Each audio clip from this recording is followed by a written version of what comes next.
आज फिर रानो चिड़िया टोकरी भरवा के किसान की पत्नी से ले जाती है। चिड़िया तो बहुत खुश थी क्योंकि इतनी तेज बारिश में भी उसे भोजन की चिंता ना थी। भोजन से भरी हुई टोकरी वो लेके अपने बच्चों के पास चली जाती है। मैं ले आई, मैं इतनी तेज बारिश में भी अपने बच्चों के लिए भोजन ले आई। देखो, हर तरह की चीज है। अरे वाह रानो, आपने तो कमाल कर दिया। आज भी आप इतनी मजे मजे की चीजें ले आई। बारिश में भी हमें कोई चिंता नहीं। बच्चों के पापा, आप बच्चों को भोजन खिलाइए। ये खुश्क दाना मैं गोरी कवि और कालू को दे आती हूँ। फिर वो सूखा दाना उठा के गोरी कवि और कालू कौवे के यहाँ आ जाती है। गोरी बहन, ये दाना खा लीजिए। किसान की पत्नी के घर से आज मैं जो लेके आई थी उसमें से दाना आपको देने आई हूँ। मुझे पता था कि इतनी तेज बारिश में भी हमारी रानो बहन हमें अकेला नहीं छोड़ेगी।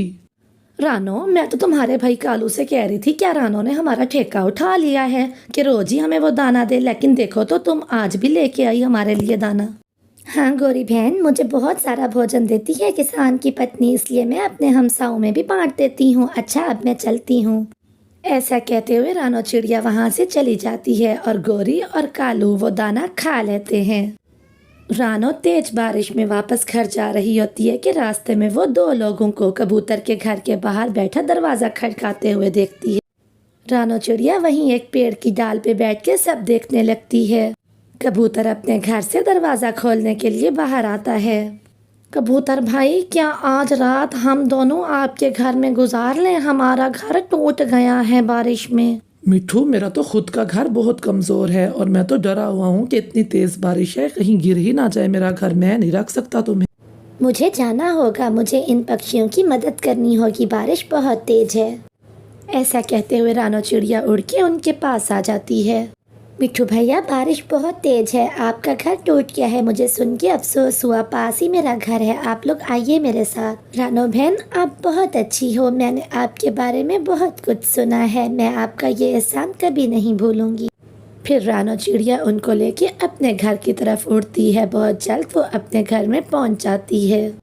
बारिश रुकने तक आराम से आप यहीं पे रहिएगा। अब आप बैठिए, मैं आपके लिए दाना लेके आती हूँ। फिर रानो चिड़िया उनको दाना देती है।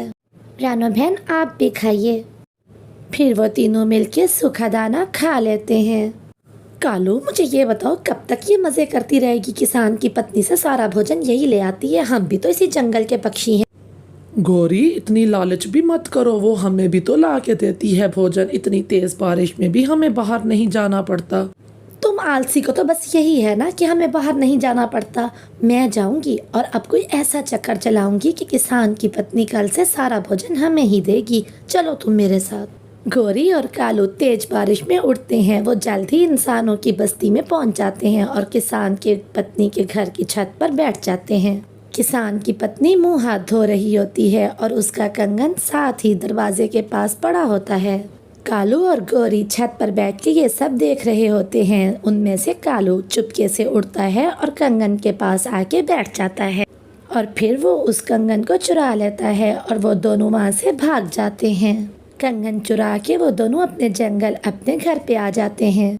अब चलेगा पता। अब मैं देखती हूँ कैसे देती है किसान की पत्नी टोकरी भर भर के उस छोटी चिड़िया को। हाँ, अब चिड़िया बनेगी बुरी किसान की पत्नी की नजर में और हम दो बनेंगे अच्छे। कल से सारा भोजन हमारा हुआ। मेरा कंगन कहाँ गया? ये कैसे हो सकता है? अभी कुछ देर पहले तो मैंने यहीं पर ही रखा था। कौन चुरा के ले गया मेरा कंगन?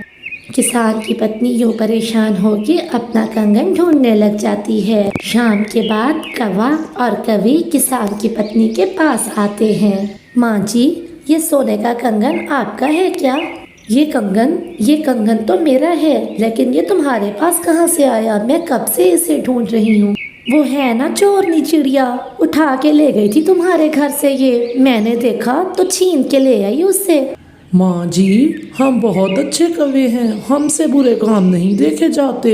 वो चिड़िया ऐसा भी कर सकती है, मैं सोच भी नहीं सकती थी। मैंने बारिश में उसकी मदद की, उसे दाना दिया, फल दिया, लेकिन उसने मेरे साथ ही ऐसा किया। उसने मुझे धोखा दिया। कल अगर वो यहाँ आए तो उसे भगा देना, लेकिन माँ जी उसके आगे मेरा नाम ना लेना। जैसी भी है तो पड़ोसन ही पड़ोसन है वो मेरी। मैं उसे कोई बात नहीं करूँगी। दूसरे दिन जब चिड़िया किसान के घर आती है तो किसान की पत्नी उसे सीधे मुंह बात तक नहीं करती। माँ जी, क्या बात है? क्या आज आप मुझे भोजन नहीं देंगी? तुम्हारे जैसी चोरनी से संबंध बना के मैंने बहुत बड़ी गलती की। चिड़िया, चली जाओ यहाँ से, मैं तुमसे बात नहीं करना चाहती। माँ जी, ज़रूर आपको कोई गलत फहमी हुई है। मैं जिस थाली में खाऊंगी उसी थाली में छेद क्यों करूँगी भला?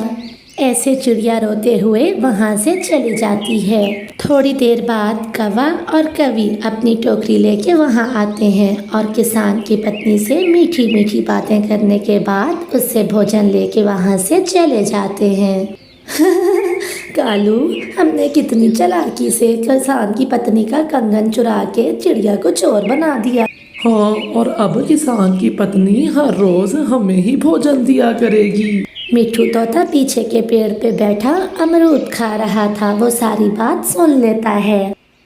ये कौवे बहुत बुरे हैं, हमेशा दूसरों से जलते रहते हैं, लेकिन मुझे किसान की पत्नी को सारी बात बतानी होगी। फिर कौवा कबूतर और बुलबुल को लेके किसान की पत्नी के पास जाता है। फिर मिट्ठू तोता उसे सारी बात बताता है कि कैसे कौवे ने उसका कंगन चुराया और चिड़िया को उसके आगे चोर बना दिया।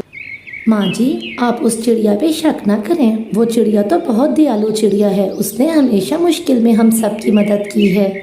मैंने बहुत बुरा किया जो उन कौवों की बातों में आके चिड़िया से नाराज़ हो गई।